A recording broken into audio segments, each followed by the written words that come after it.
सगळ्या मराठ्यांनी मराठवाड्यातल्या आपण आपल्या आमदाराला पुढे घाला, त्यांना विचारा तुमच्या सरकारनं JR काढलाय आमच्या लेकरासाठी, मग प्रमाणपत्र का देत नाहीत? ही आमदाराची सुद्धा जबाबदारी आहे की सगळे प्रमाणपत्र काढून द्यायची, कारण JR त्यांच्या सरकारनं काढलाय ते खुशाल आमदार घरी झोपायलेत। मतदानाच्या दिवशी मात्र आमच्या पाटलाचं मतदान लागतं, मराठ्यांचं मतदान लागतं। आज जर JR निघाला हैदराबादचा तर आमदार काय म्हणत नाही तहसीलदारला EDOला प्रमाणपत्र दे, JR आम्ही काढलाय, आमच्या सरकारनं काढलाय, गरीब मराठ्याला प्रमाणपत्र द्या मराठवाड्यातल्या।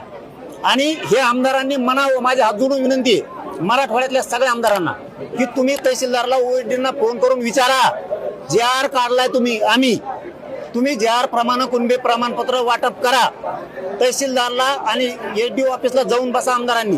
जर नाही बसले ते आमदारांनी तर सगळ्या मराठा समाजाने ज्या ज्या तालुक्यातल्या आपण आपल्या आमदाराला बोला, साहेब आमच्या लेकराला आरक्षण मिळण्यासाठी JR तुम्ही काढला द्यायचं तेवढं सांगा प्रमाणपत्र, हे सुद्धा सुरू करणं गरजेचं आहे। जे आमदार मराठवाड्यातला पुढे येणार नाही त्याला आम्ही 2029ला पाडल्याशिवाय सोडणार।